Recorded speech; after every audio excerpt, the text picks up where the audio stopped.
Hey, what up? Justin, and I just decided, I've been wanting to do these reviews for a while, since now that I've finished up the Mystery Science Theater season by season countdowns, I can get going to looking at the box sets. And I'm 2 box sets behind, so I gotta catch up. Although I'm ahead of the box set, I think there's one coming up in June or July or something like that. But today I am reviewing the 20th anniversary edition, which I think is volume 13. Now what's interesting is this is the first set from Shout Factory. They've taken up the reins from Rhino. People were complaining about some of the quality of Rhino. I guess some people were upset that some box sets only had like a series of shorts rather than a full episode. I really didn't mind that too much. But let's see, I think the mismanagement of the Godzilla episode, I think, was a big complaint on all sides or something like that. Shout Factory now, and they've been promising that they're going to release every episode they can, or every episode, they're going to get the rights or something like that. And I don't know how realistic that is, but you know, if that's their intention, all the power to them. They've done a pretty good job of releasing box sets from TV series, you know, obscure shows and stuff like that. So I think I'm pretty happy with Shout Factory.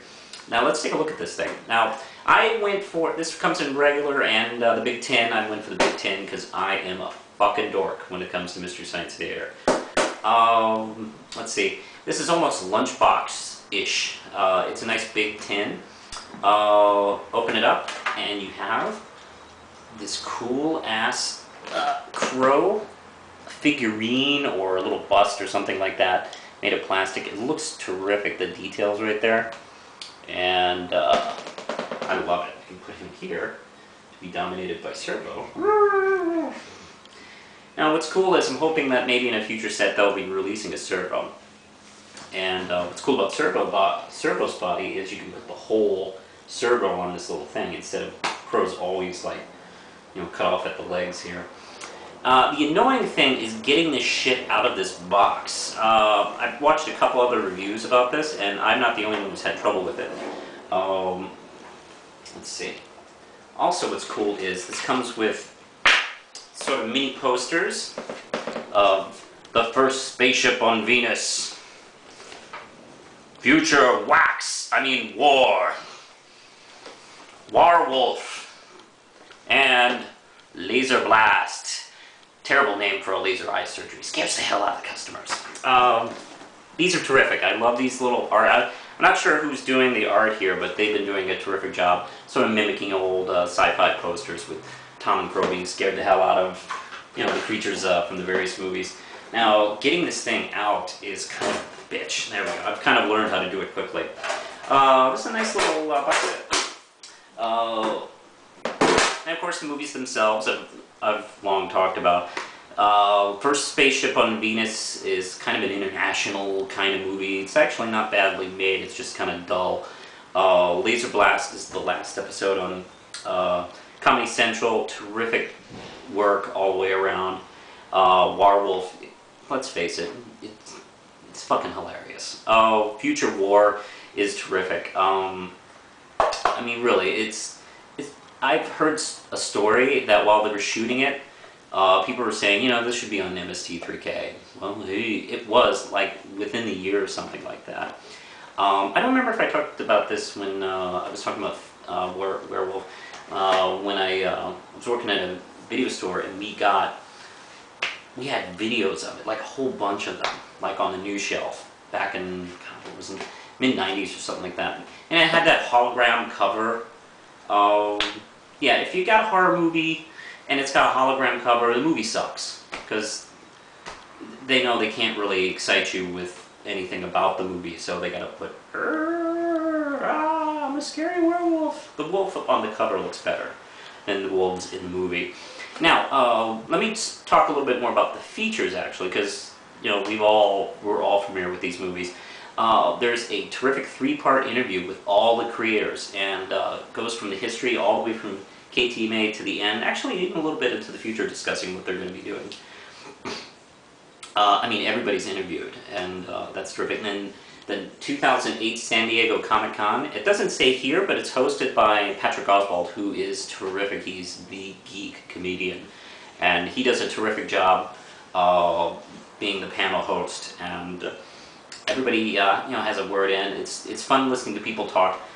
It's funny when they mention a movie, the crowd goes nuts. It's like a band, you know, playing their best songs, and you know, all they even have to just say is, you know, man ups and it's great. Also, another feature that they've done on some of the Rhino ones, off and on, but they've done here, is show the original trailers. I love watching original trailers to the shitty movies, because they all have that promise of, hey, this is gonna be great, and no, it's not. And one of the things I like about MST3K, it is a look into culture throughout the decades and stuff like that, and you definitely get that with these films. Let's see, and more. I'm not sure what and more is. That's pretty much covering it.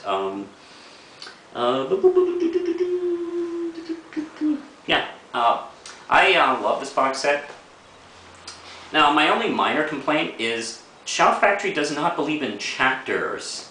You just have to get your control, your channel button and just flip, but it goes randomly. Where the Rhino ones did have specific chapters, even on the cheapy single ones had breakdowns, so that's kind of annoying. But other than that, I love this. Of course, I'm going to give this 5 round chips. Mystery Science Theater 20th anniversary box set. I loved it. It's worth the money. If you're a moderate to crazy fan, it's definitely worth picking it up. And also great to get episodes that I only had on videotape or like copy discs that aren't in great shape and stuff like that. Love it. Now, how much time we got? 3 minutes, oh boy. Let's see. I got a couple of questions. Let's see. Terrence Reno, do you have any comic books that you were either embarrassed or regret buying? Sure. Pokemon. What the hell, in the 90s I was caught up to, it was cute and funny, and I bought a couple of issues, and then I realized I'm a grown man, so I stopped buying them. I'm a little embarrassed to have them. They're right next to my Preacher issues too. Dread Pirate 46. What are your thoughts on a Sandman movie? Good as long as Neil is heavily involved, or just plain blasphemous or unfilmable, as Moore said about The Watchmen. First off, let me say something about Moore. I think Alan Moore didn't even read the script. Alan Moore had nothing, he didn't even take a look at anything they were doing, which I found irritating. I love Alan Moore and I love his work. I think he's brilliant. I hope to even be a quarter as good as him as a writer, but I think he behaved very childishly throughout this whole thing. There, I said it. He didn't look at this and go, oh, this is terrible. No, he didn't even try. And you know what? I think he hurt himself, and I think he hurt maybe the movie a little bit as far as maybe the box office, maybe done a little bit more. Because you know what? This movie has helped sell Watchmen books. I mean, it was on like the #1 trade paperbacks of all books, not just comic books. That's because of the movie. And that's money that goes to Alan Moore. I think he would have been better served if he had just matured up, take a look at the film reasonably, and you know, maybe support it. Because you know what? It all helps. I don't know. It's just very irritating. 1 minute. Oh, damn. We don't have too much time. There's no Sandman movie at the present. Neil Gaiman has talked about really being really involved. He's really involved in the Death film. Now, if a Death film takes off, with Guillermo del Toro as the producer, we may see a Sandman film, so that's what I'm hoping. Let's see, I'm going to try and get this in. There is a sci-fi convention coming to the Chesapeake Library on June 6th called Fantaside, and it's going to have Mystery Science Theater, the movie, playing at 8 p.m. I'll talk about this more later. Push the button, Lindsay.